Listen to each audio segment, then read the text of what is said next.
The invitation arrived on a Tuesday afternoon while I was reviewing quarterly reports in my downtown office. Annual Chin Family Reunion, prestigious Willowbrook Country Club, Saturday 2 p.m. The elegant cardstock felt expensive between my fingers as I read the detailed dress code requirements and parking instructions. I hadn't seen most of my extended family in 2 years, not since grandfather's funeral, where conversations had been brief and focused on arrangements rather than catching up. The location choice surprised me. Willowbrook was known for its exclusivity and steep membership fees. Someone in the family had clearly done well for themselves. Saturday morning, I selected a simple navy dress and pearl earrings, nothing flashy but appropriate for the venue. The drive to Willowbrook took 45 minutes through winding suburban roads lined with mature oak trees and gated communities. The country club's stone facade and manicured grounds looked exactly as I remembered from the few times I'd visited for business meetings over the past 3 years. My sister Victoria emerged from a silver BMW as I pulled into the parking area. She'd always been the most image-conscious member of our family, and today was no exception. Her designer dress and statement jewelry suggested she'd prepared carefully for this gathering. Her husband Mark followed, adjusting his tie and checking his watch.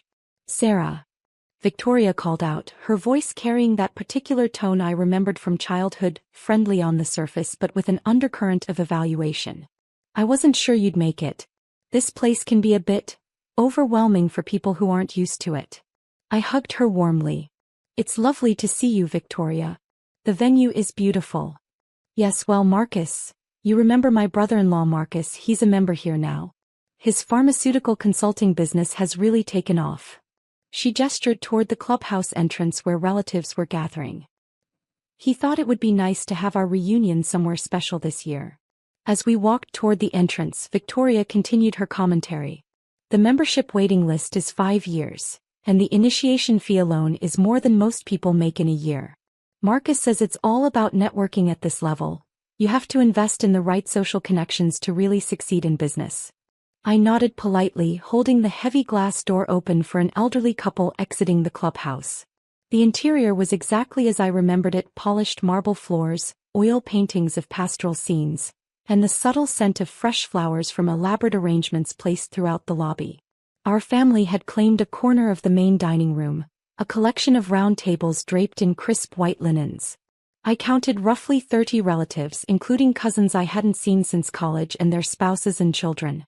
The conversation buzzed with updates about careers, new homes, and recent vacations.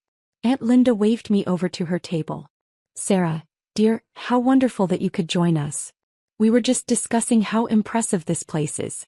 The lunch menu alone must cost more than what I spend on groceries in a month." "It is quite elegant," I agreed, taking the empty seat beside her. Victoria was explaining how Marcus arranged all this through his membership. Such a thoughtful gesture for the family. Aunt Linda leaned closer conspiratorially. "She mentioned you're still working at that same office job downtown. That must be challenging in this economy." Before I could respond, Victoria appeared beside our table. "Sarah, I hope you're comfortable with the menu prices here. I know dining at places like this can be a stretch for some people. Don't worry about it. Marcus has already arranged to cover everything today. We want everyone to feel included." Her words carried the same protective concern I'd heard throughout our childhood whenever she perceived I might be out of my depth. Well-intentioned but somehow making me feel smaller rather than supported. "That's very generous of Marcus," I replied. "I appreciate the family hospitality." Cousin Robert joined our conversation, settling into the chair across from me with a plate from the buffet. "Victoria's right about this place being quite the experience. The membership committee here is incredibly selective. They really screen for the right kind of people, successful professionals, established business owners, that sort of thing. Robert recently made partner at his law firm," Victoria explained proudly. "He's been thinking about applying for membership himself once he's established a few more high-profile clients." The conversation continued around themes of success and social positioning. Various relatives shared updates about promotions, business expansions, and real estate investments. I listened attentively, asking questions about their achievements and offering congratulations where appropriate. Uncle James regaled the table with stories from his recent Mediterranean cruise, complete with photographs on his phone showing the luxury accommodations and exotic ports of call. The concierge level made all the difference. When you're dealing with a certain caliber of establishment, the service quality becomes paramount. Exactly, Victoria chimed in. That's why places like Willowbrook maintain such high standards. It's not just about exclusivity, it's about ensuring a certain level of sophistication in the membership. She turned to me with a slightly lowered voice. Sarah, I hope you don't feel uncomfortable here. I know it's quite different from your usual environment. These kinds of social settings can feel intimidating when you're not familiar with the expectations. Everyone seems very welcoming, I assured her. Oh, absolutely. The members here are lovely people. Very accomplished, of course, but not at all pretentious about their success. Victoria glanced around the dining room appreciatively. Marcus says the networking opportunities alone justify the membership investment.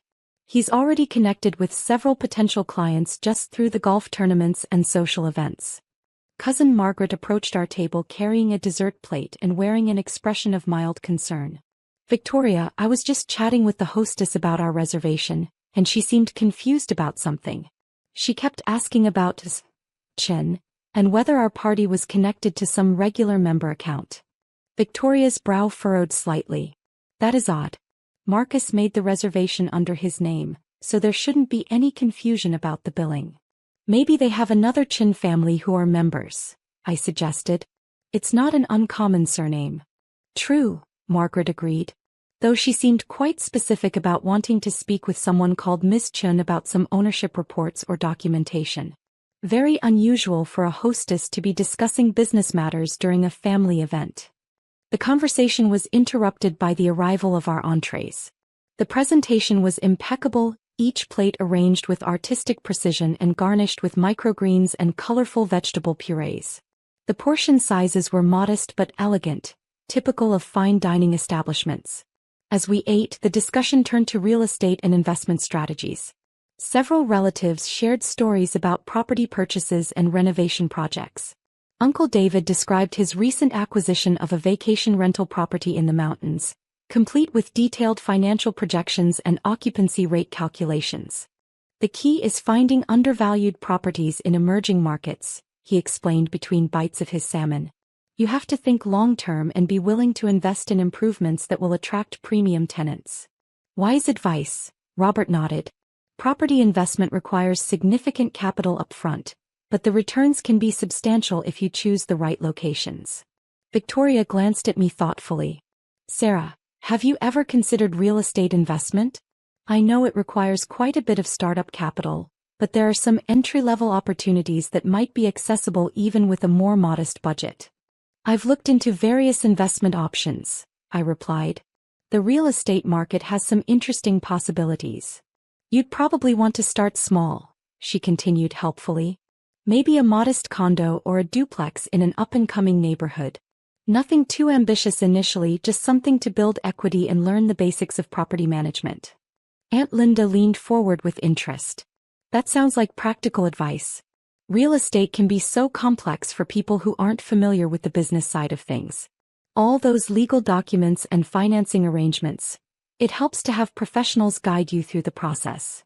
Absolutely, Victoria agreed.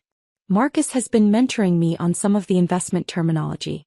It's quite educational to learn about market analysis and property valuation methods.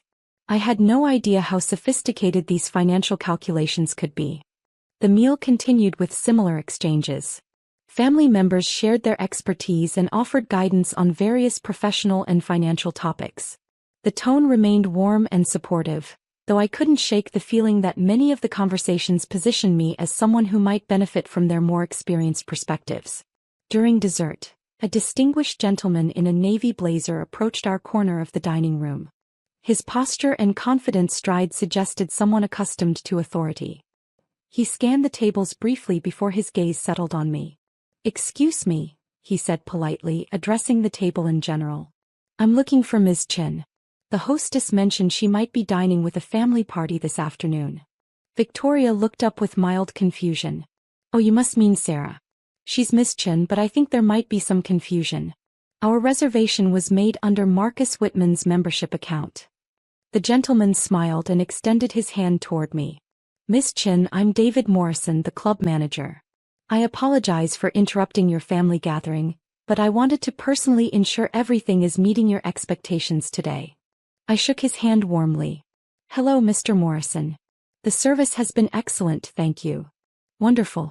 I also wanted to mention that your usual private dining room is available if you'd prefer more privacy for your family event. I know you typically reserve it for your quarterly meetings, but it's free this afternoon if you'd like to relocate. The table fell silent. Victoria's fork paused halfway to her mouth, and I could see confusion spreading across the faces of my relatives. That's very thoughtful, I replied calmly. We're quite comfortable here in the main dining room today, but I appreciate the offer. Of course. Also, I have those ownership reports you requested last week ready for your review. Should I have them sent to your downtown office, or would you prefer to take them with you today? The silence at our table became more pronounced.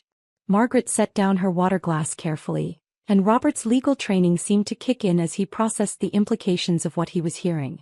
The office would be fine, I said. Monday morning delivery works well. Mr. Morrison nodded professionally. Perfect.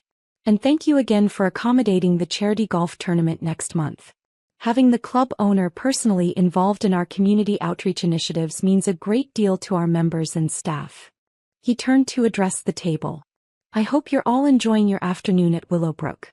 Ms. Chin has created something truly special here. We're honored to be part of her vision for combining luxury hospitality with community engagement. After he departed, the silence stretched for nearly a full minute. Victoria stared at me with an expression I couldn't quite interpret. Surprise mixed with something that might have been embarrassment. Sarah, she said slowly, did he just say you own this place? I do, I confirmed simply. I purchased Willowbrook 3 years ago when the previous ownership group was looking to sell. Uncle James blinked several times. You own this entire country club? Yes. The property, the facilities, and the business operations. Margaret leaned back in her chair. But Victoria said you work at an office downtown. I do. I have a property management company downtown. We oversee several hospitality and real estate investments, including Willowbrook. Robert's lawyer instincts engaged. This is a significant operation, Sarah. The real estate value alone must be substantial, not to mention the business revenue from memberships and events. It's been a good investment, I agreed. The club has a strong reputation and loyal membership base. Victoria seemed to be processing multiple thoughts simultaneously. Why didn't you say anything when we were discussing the venue choice? When Marcus was arranging the reservation? You all seemed so pleased with Marcus's generosity in hosting the family here. I didn't want to diminish his thoughtful gesture by making it about my business interests. Aunt Linda found her voice. Sarah, this changes everything we've been discussing today. When you mentioned looking into real estate investment, you were being quite modest about your actual experience level. I prefer to listen and learn from everyone's perspectives, I explained. Family gatherings are about spending time together, not comparing business achievements. The conversation that followed was markedly different from the earlier discussions. Instead of offering advice and guidance, my relatives began asking detailed questions about property management, business operations, and investment strategies.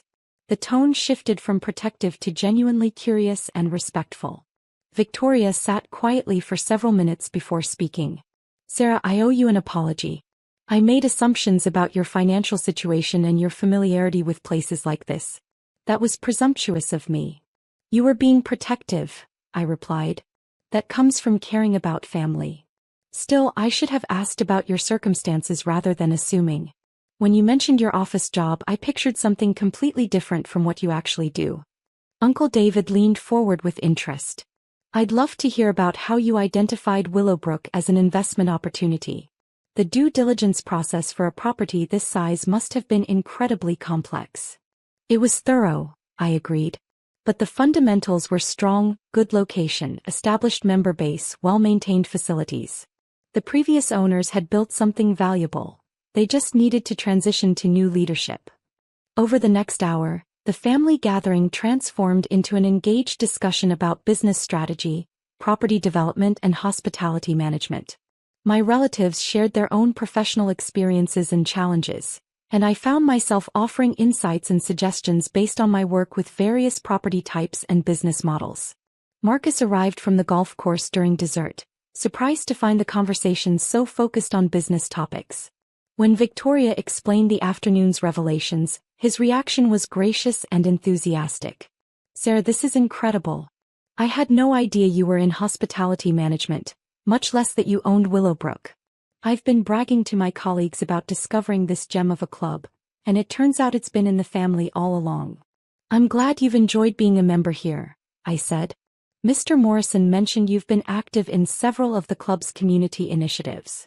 The charity golf tournaments have been fantastic, and the networking opportunities have been valuable for my consulting practice." He paused thoughtfully.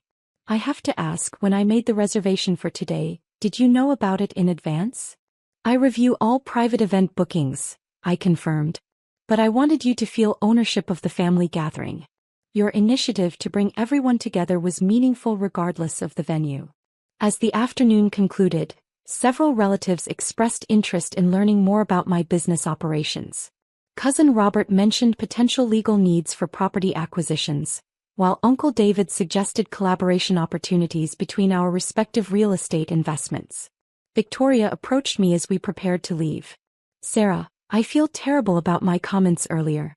I was so focused on trying to help you feel comfortable that I completely missed the fact that you were probably more familiar with this environment than any of us." "Your intentions were kind," I assured her. "Family support comes in many forms. I'd love to take you to lunch sometime, somewhere we can talk properly about your business and catch up on everything I've clearly missed over the past few years. I'd enjoy that very much." As I walked to my car, Mr. Morrison approached one final time. "Miss Chin, I hope the family gathering exceeded your expectations. Your relatives seemed quite impressed with the facilities." "They did indeed. Thank you for your discretion in handling the situation. I wasn't sure how much to share about my involvement here. Of course, we're always happy to accommodate our owners' preferences, whether that's maintaining privacy or facilitating family connections. The staff understands that different occasions call for different approaches." Driving home through the familiar suburban roads, I reflected on the day's unexpected developments.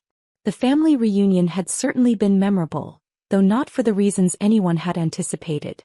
More importantly, the initial awkwardness had evolved into genuine connection and mutual respect. My phone buzzed with a text from Victoria. "Thank you for being so gracious today. I'm proud to have such an accomplished sister, and sorry it took me so long to recognize it. Looking forward to our lunch." The message was followed by several others from various relatives, all expressing similar sentiments and interest in maintaining stronger family connections going forward.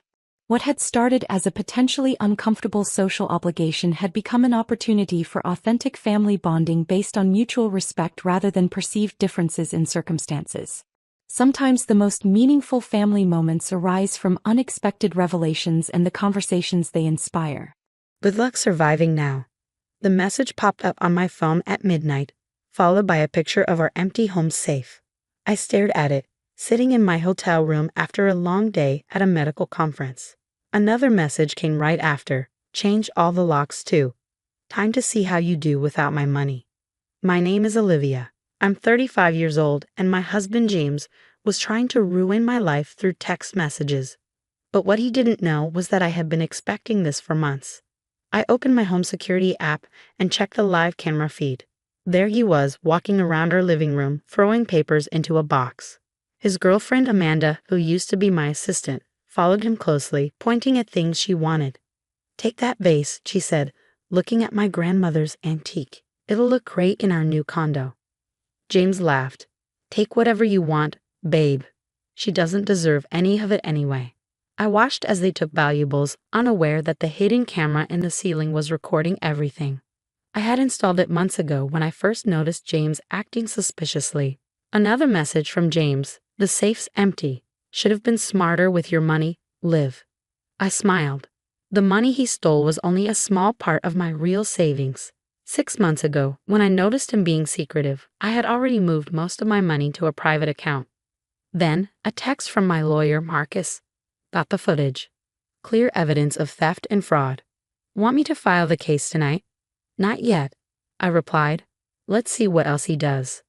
I had hired Marcus after discovering that James was stealing from my medical practice. As a successful dermatologist, I had built my business from scratch. James had pretended to be a supportive husband, but in reality, he'd been stealing behind my back.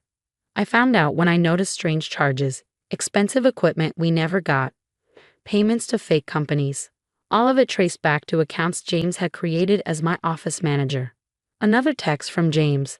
Amanda is better than you, younger, prettier, and she knows how to treat a man. I checked the camera feed again. They were in our bedroom now. Amanda was trying on my expensive dresses while James filmed her, laughing. They thought they had won. The practice will be mine too, James texted. Since I managed it, I own half. Good luck starting over at your age. I thought about the documents in my hotel safe, proof that James had been stealing from my business. I had worked with an expert accountant to collect bank records, forged signatures, and fake purchases. Then my sister, Kate, called. Have you seen James's Facebook post? She asked. What post? He just announced your divorce. He's telling everyone that you were a cold wife who only cared about work. Oh, and he's saying you cheated on him. I felt anger rise, but I pushed it down. Perfect, I said. Screenshot everything. Already did, Kate said. But aren't you mad? He's ruining your reputation. I watched the camera feed as James and Amanda packed their bags, thinking they had won. No, I said. I'm not mad anymore. I'm ready. Ready for what? Justice. I hung up and texted Marcus, time for phase 1. Then I opened James's last message. Bet you regret not signing that postnup. Everything is mine now. I thought about the prenuptial agreement in my lawyer's office, the one James thought he had destroyed. It clearly stated that if he cheated, he would get nothing. I typed back, you're right about one thing, someone's going to regret their choices. Then I set my phone down and watched as James and Amanda celebrated, completely unaware that everything was being recorded, every crime documented. Tomorrow the real battle would begin, but tonight I would let them dig their own grave. James sent one last message, don't bother coming home. Your key won't work. I smiled, remembering the locksmith's bill in my files. Thanks for letting me know, I replied. Some people think kindness is weakness. James was about to learn the truth.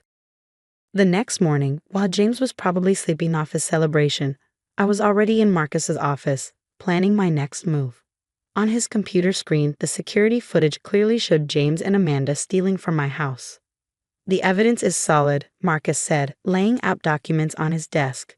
Bank records show he moved over $200,000 from your practice into hidden accounts. The video shows him stealing your belongings, and his social media posts prove he's trying to ruin your reputation. I watched another clip of James emptying our safe with a smug smile. What do we do first? I asked. We've already frozen all your business accounts and filed an emergency order. He can't take any more money, Marcus explained. We also reported his embezzlement to the medical board and the police this morning. My phone buzzed with another text from James. Missing your fancy clothes yet? Amanda looks better in them anyway. I ignored it and asked Marcus, what about the house? Marcus grinned. That's the best part. The house is in your name, and with his threatening messages, we got a court order to change the locks back. The locksmith is on his way now with the police. Right then, my security app sent me a notification. James had just opened the door to find 2 police officers and a locksmith standing there. I turned on the audio feed. Sir, we have a court order to restore Dr. Walker's access to her property, one officer said firmly. This is my house, James shouted. She's the one, Bo. The property deed says otherwise. The other officer cut in. Please step aside. I watched as James paced angrily, calling his lawyer while Amanda stood behind him, wearing one of my designer dresses. The locksmith quickly changed the locks and handed the new keys to the officers. Dr. Walker can pick these up at the station, he said. My phone rang. It was James's lawyer, Mr. Phillips. Olivia, he began carefully, maybe we can resolve this peacefully. Peacefully, I repeated, like how James peacefully stole from me and gave my clothes to his girlfriend.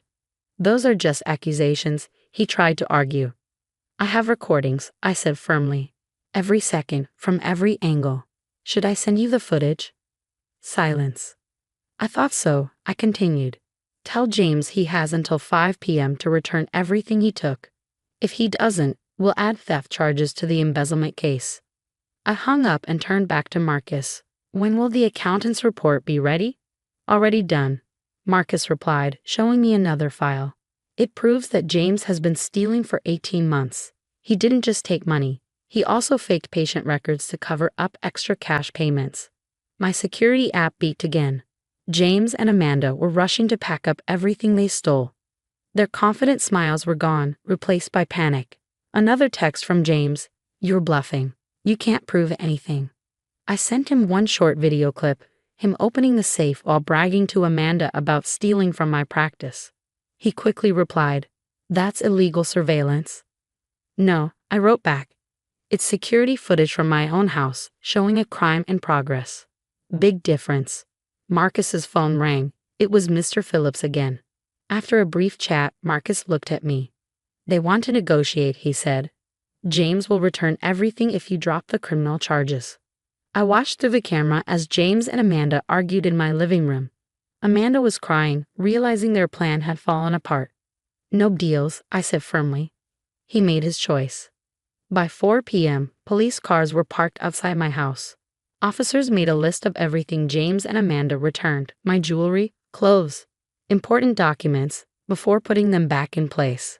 I got a text from Amanda. I'm sorry. I didn't know about the embezzlement. I'll tell the police everything. I blocked her number. She'd made her choices, and she would face the consequences. The medical board wouldn't go easy on an assistant who helped steal from a practice. Through the camera, I watched as James was led to a police car. His arrogance was gone, replaced by shock. He thought I was too kind and too weak to fight back. He never realized that I was prepared for every move he made. As night fell, I sat in Marcus's office, looking over the final paperwork. James would face serious criminal charges. Amanda was in trouble with the medical board, and my practice was more secure than ever. My phone buzzed one last time. A text from James. I'm sorry. Give me another chance. We can fix this. I deleted it without replying. Some bridges, once burned, should stay ashes. Tomorrow would bring new challenges, but tonight, I had taken back everything he tried to steal. My home, my business, and my power. 6 months after James tried to ruin my life, I sat in my newly renovated office going through patient files. My practice was doing better than ever, thanks to a new security system and a reliable management team. My phone buzzed with a news alert. James took a plea deal. He got 3 years for stealing and had to pay back everything he took. His attempt to claim part of my practice failed once all the evidence of his crimes came out. Did you see the news? Kate asked as she walked in with coffee. She was my new practice manager, and her financial skills and loyalty had been a huge help. Just saw it, I said, taking the coffee. Seems fair. Amanda called again. Kate added, sitting down. She wants to apologize in person. I shook my head. After James was arrested, Amanda tried to distance herself from a whole mess. She even offered to testify against him, but with all the security footage, her testimony wasn't needed. Last I heard, she moved back to Ohio with her parents, her dreams of living rich off stolen money completely crushed. Some apologies, I said, are better left unsaid. Sunlight poured through my office windows, highlighting the changes I made after James was gone. I'd replaced his tacky motivational posters with beautiful art from local artists. My grandmother's vase, the one Amanda tried to take, sat proudly on my desk, filled with fresh flowers. My phone buzzed again. A message from Marcus. Final restitution payment received. It's over. I smiled, thinking about how different things could have been if I hadn't trusted my instincts, if I hadn't noticed the missing money, installed cameras, or kept records of everything. Kate brought me back to the present. Mom wants you to come to dinner tonight. She's making your favorite lasagna. After everything happened, Kate's family became like my home. They helped me rebuild my practice and my trust in people.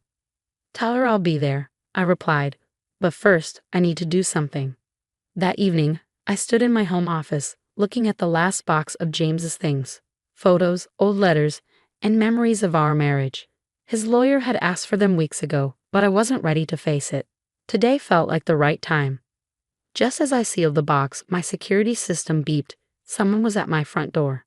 It was James's mom, Eleanor. I hadn't seen her since James's arrest. I opened the door, surprised to see how much older she looked. "Olivia," she said softly, "I owe you an apology." I invited her in, and she sat at my kitchen counter. "I should have seen who he really was," she admitted. "I kept making excuses for him, thinking he'd grow up one day." She handed me an envelope. "I found these in his old room, checks he stole from me, credit card bills I didn't even know about. He was stealing long before he met you." I made us tea and listened as she talked about the son she thought she knew.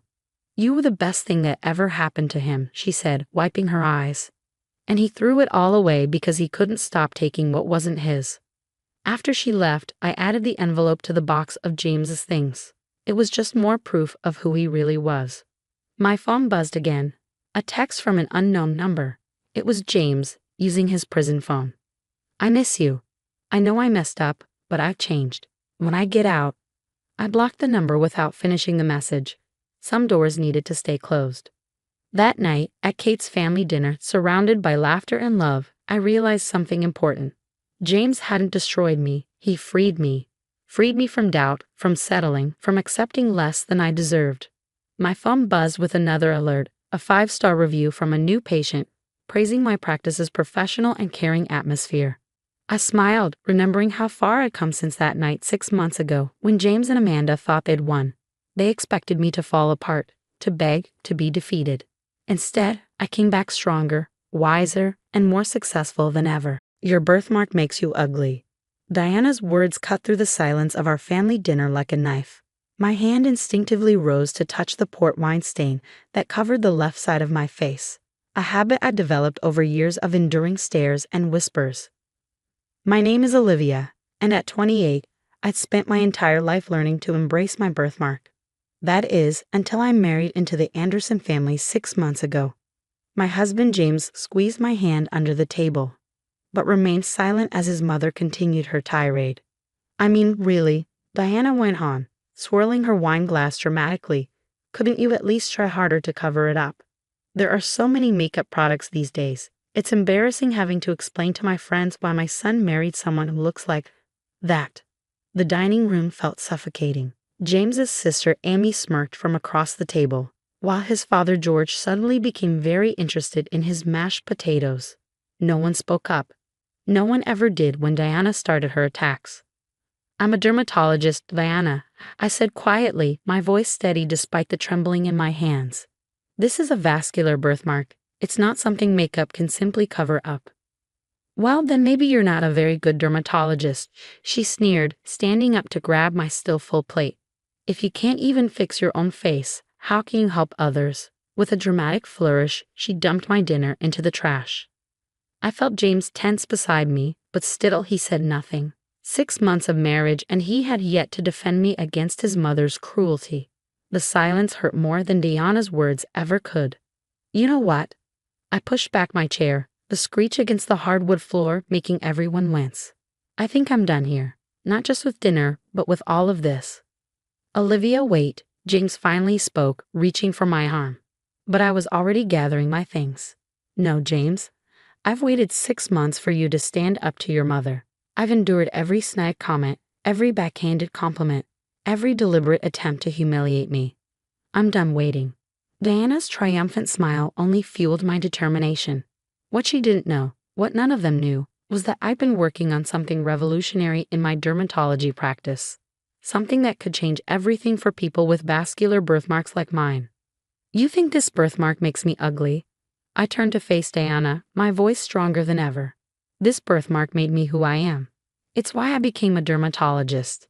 It's why I've spent the last 5 years developing a new treatment protocol. And it's why I know exactly who I am and what I'm worth." The smile slipped from Diana's face, replaced by confusion. She wasn't used to me fighting back. "What treatment protocol?" James asked, finally showing interest. "Too little, too late." "You'll see," I replied, grabbing my car keys. "Everyone will see. But right now, I'm going home. My home, not this house of judgment and cruelty." As I walked out, I heard Amy Stage whisper, "Drama queen, she's probably making it all up." Let them think that. In 6 months, my research would be complete. The clinical trials were already showing promising results that would revolutionize how we treat vascular birthmarks. I'd been selected to present my findings at the International Dermatology Conference, and several major medical journals were interested in publishing my work. But they didn't need to know that yet. Let Diana think she'd won. Let James stew in his cowardice. Let Emmy snicker behind her perfectly manicured hands. I drove home to my apartment, the one I kept despite James's insistence we sell it after the wedding. Another decision that suddenly seemed prescient rather than paranoid. As I looked in the mirror that night, I traced the edges of my birthmark. This part of me that Diana found so revolting had driven me to study medicine, to specialize in dermatology, to develop new treatments for others like me. My phone buzzed with messages from James. "Come back, we can talk about this." "Mom didn't mean it." "You're overreacting." I turned off my phone and opened my laptop instead. My presentation for the conference needed finalizing, and I had a call with the medical board in the morning about fast-tracking approval for my treatment protocol. Diana thought my birthmark made me ugly. She had no idea it had made me unstoppable. The next 6 months flew by as I focused on clinical trials, research papers, and getting ready for the International Dermatology Conference. I buried myself in work, finding comfort in the positive results of my treatment.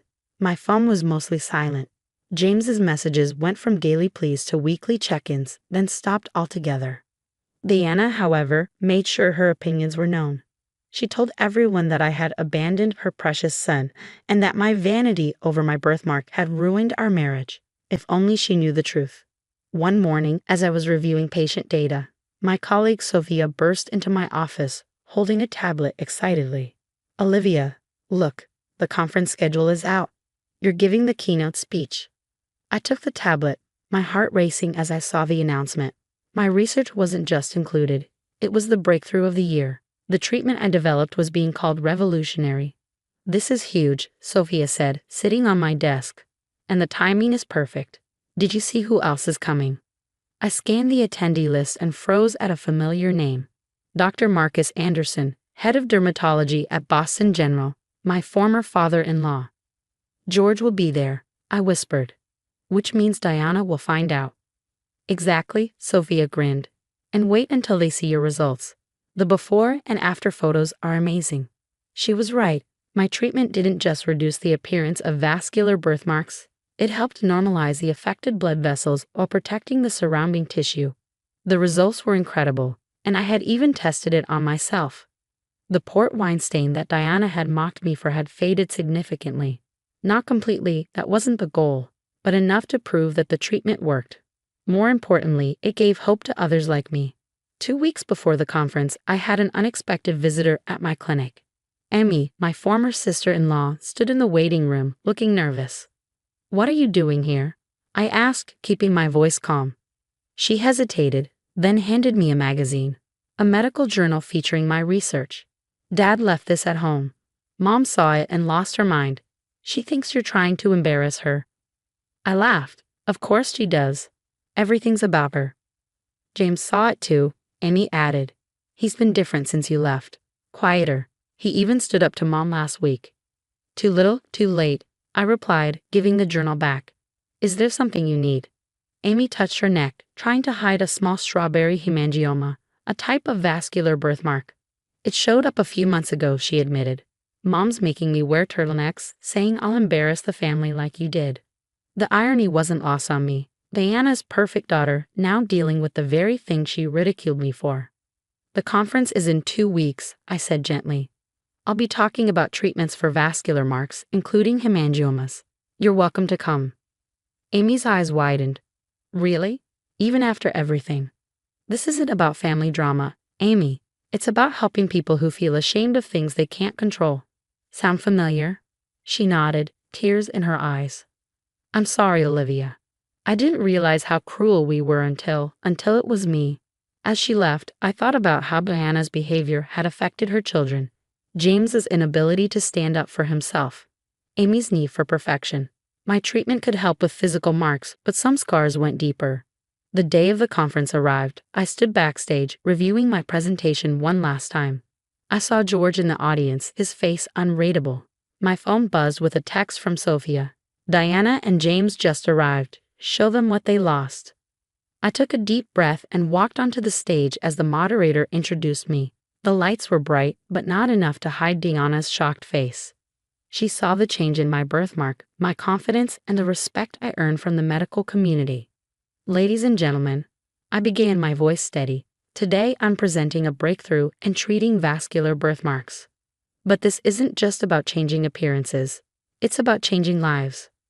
It's about showing people that their differences don't define their worth. I started my presentation, and I saw Diana whisper to James.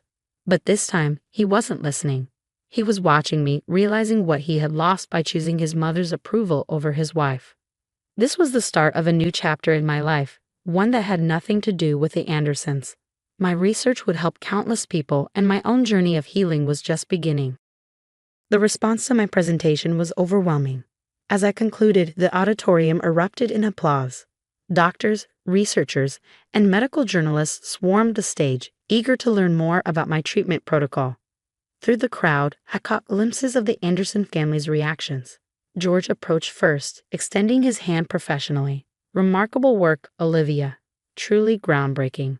The pride in his voice carried a hint of regret. Too late, like father, like son.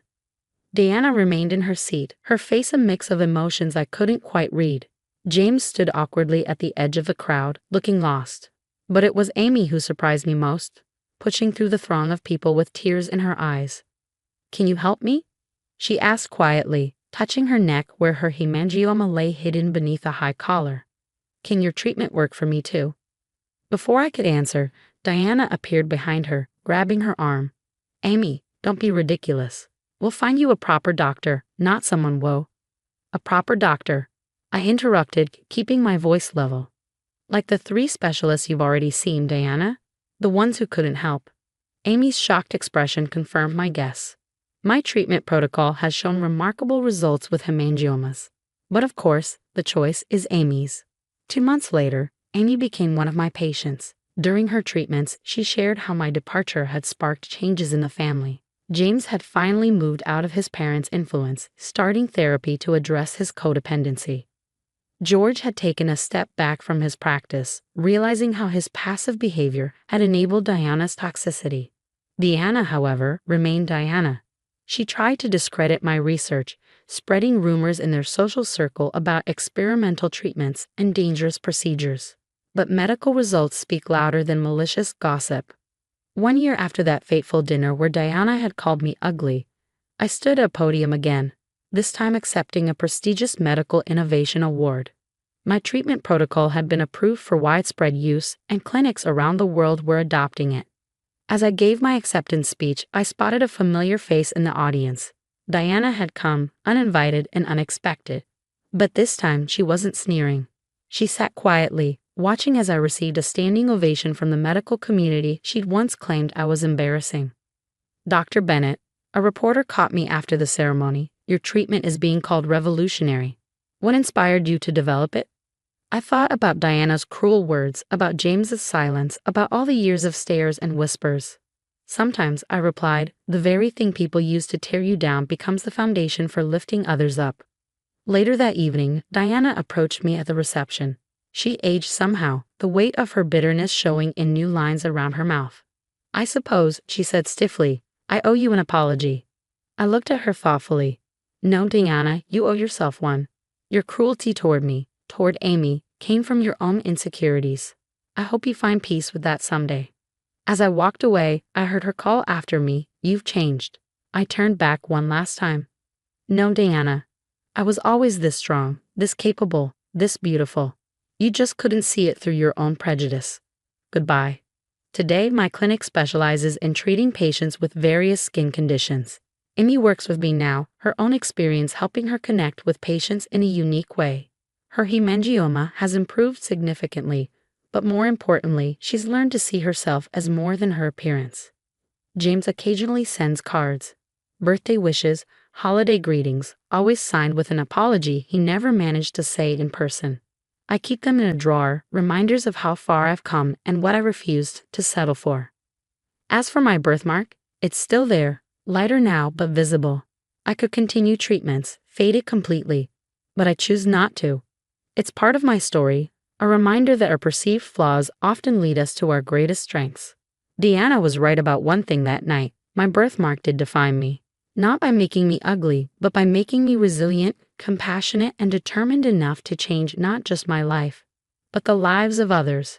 And that's a kind of beauty she'll never understand. I was at work, organizing files, when my phone buzzed with a message from my husband James. "I've given Mom our house. You can leave now. She needs it more than you do.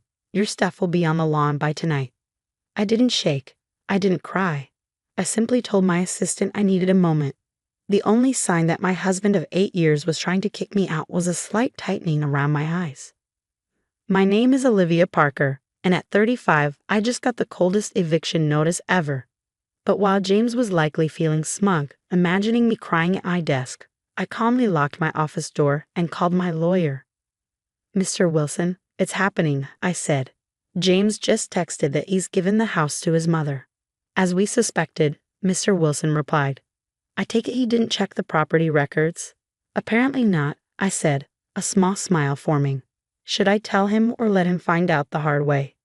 "Let's see how it plays out," he suggested. "I'll get the paperwork ready." I looked out the window, thinking about the house James thought he could give away, the Victorian home my grandmother left me, the house I grew up in. James moved in after we got married, convincing me it was smart to live there to save money. He never knew I kept the house in my name, no matter how many times he suggested adding him to the deed. More texts from James. "Mom's always wanted this house. You never appreciated it like she would.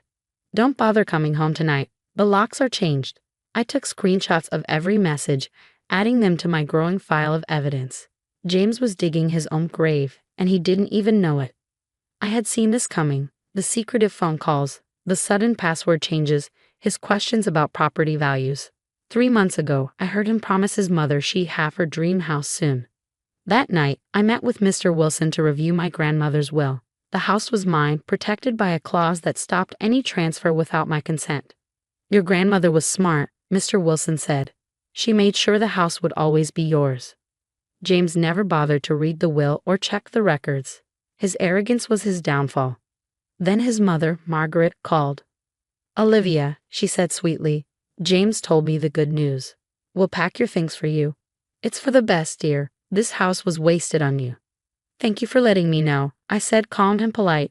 "Anything else?" She hesitated, clearly expecting me to cry or beg. "Well, we'll need you to sign some papers." "I'm sure you will," I replied before hanging up.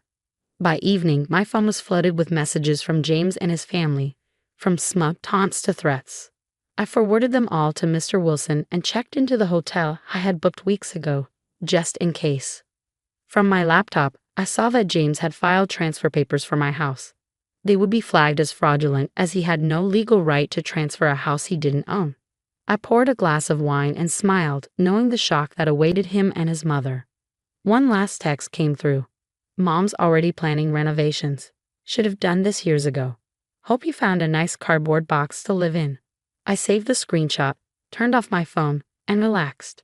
Tomorrow would be a dramatic day, but tonight, I could rest easy knowing I was miles ahead of their little scheme. I looked at an old photo of my grandmother standing proudly in front of the house. Her words echoed in my mind. "Always be 3 steps ahead, Olivia, and never let anyone take what's yours." I learned that lesson well. The next morning, I walked into Mr. Wilson's office as his secretary brewed coffee. Things were already heating up. "Your husband and his mother tried to file the property transfer this morning," Mr. Wilson said, sliding a paper across his desk. The clerk flagged it right away. "They're having quite the meltdown at the county office." I turned on my phone to find 37 missed calls and a stream of frantic texts from James. "Why isn't the transfer going through? What did you do?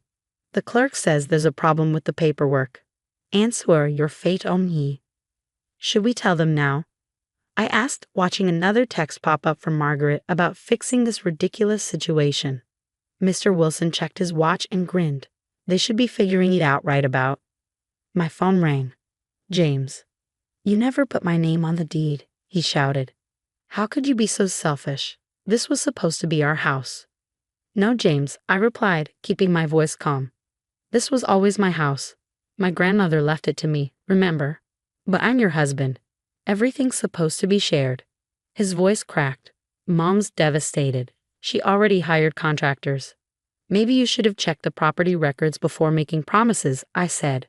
This is ridiculous. I'm coming home right now. We need to talk about this. Actually, you won't be able to get in. I had the locks changed this morning. The silence was deafening. You? What?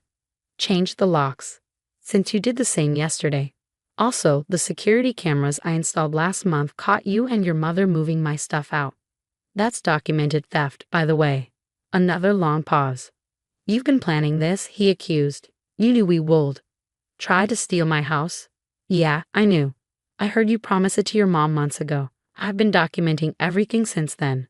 Mr. Wilson motioned for the phone. I put it on speaker.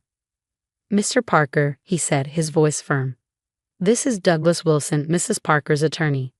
We have extensive documentation of your attempts to fraudulently transfer property you don't own, as well as evidence of theft and harassment. Would you like to discuss this with your lawyer present? I heard Margaret's voice in the background, panicking. James must have been at her house. Olivia, he said, his voice softening. We can work this out. Mom just loves the house so much, and you've always said you wanted something more modern. I'll send you some real estate agents' numbers, I replied. Maybe they can help you and your mom find a house that's actually for sale, one she won't have to steal. Steal? I'm your husband. Everything I did was legal. Trying to transfer property you don't own is fraud, Mr. Wilson cut in. Would you like me to explain the potential criminal charges? Margaret's voice grew shrill. The contractors are already scheduled. I've picked out new furniture. Sounds like a you problem, I said. By the way, I'll be heading home soon to check on my property since you moved my things out without permission. Olivia, please, James tried one last time. Where are you supposed to stay? In my house. The one my grandmother left me. The one you tried to steal. I paused. You and your mom should start apartment hunting. I hear cardboard boxes are available too. I hung up before he could respond, feeling a weight lift off my shoulders. Mr. Wilson was already drafting more documents. They'll probably try to claim marital property rights, he said. But the will is ironclad, and we have proof of their attempted fraud. Do you want to press charges? I thought about James and Margaret standing in her kitchen, watching their plan fall apart. The contractors they hired, the furniture Margaret ordered, all based on the assumption they could just take what wasn't theirs. Not yet, I said. I want them to fully understand what they tried to do and who they tried to do it to.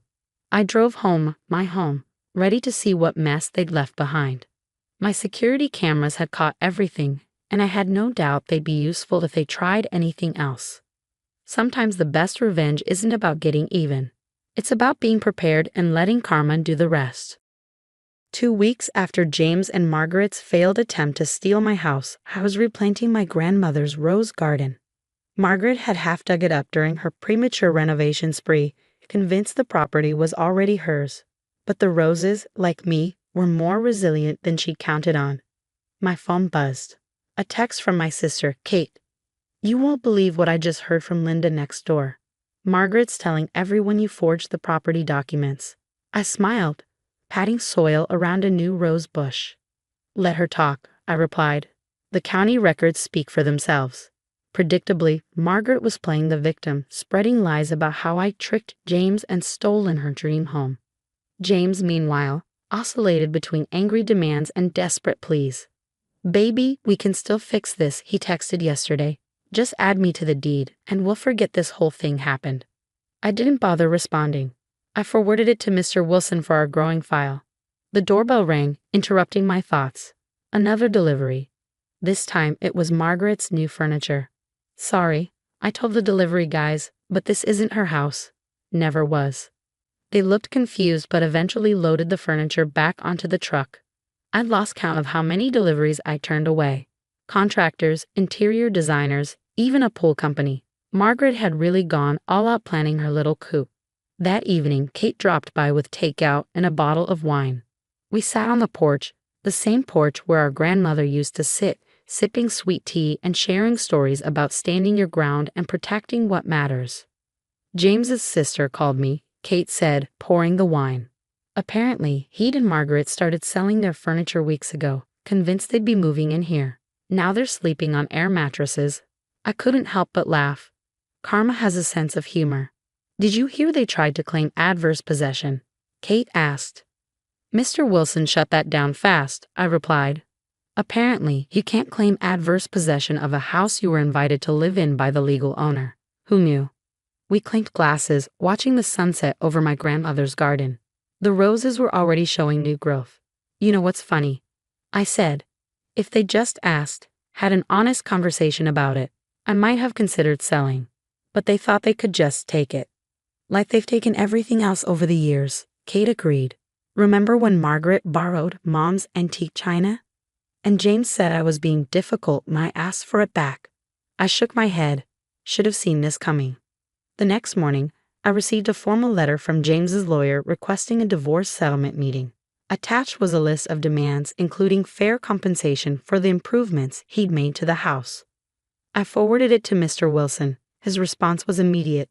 Don't worry. I've got documentation of every home improvement payment coming from your accounts. Would he like to discuss the rent he should have been paying all these years? A few days later, I heard through the grapevine that Margaret had been hospitalized for stress after her interior designer refused to refund her deposits. James was apparently couch surfing between friends, his smug confidence replaced by the dawning realization that actions have consequences. I sat in my grandmother's study, now my home office, looking at her portrait on the wall. She'd built this house from the ground up, protected it for decades, and made sure it would stay in the family. Your grandmother was one smart lady, Mr. Wilson had said while reviewing her will. She set this up knowing someday someone might try exactly what James and Margaret attempted. I watched the sunset through the study windows, feeling a peace I hadn't felt in years. The house was quiet, but it was a good quiet. A peaceful quiet. I'd repainted the walls, restored my grandmother's furniture to its rightful place, and slowly erased every trace of their attempted takeover. The roses were blooming again, stronger than ever. My grandmother always said, sometimes you have to let people show you who they are. Just make sure you're ready when they do. I raised my evening tea to her portrait, a silent toast to the woman who taught me how to stand my ground with grace. Her house, my house, would stay exactly where it belonged, in the hands of someone who knew its true value.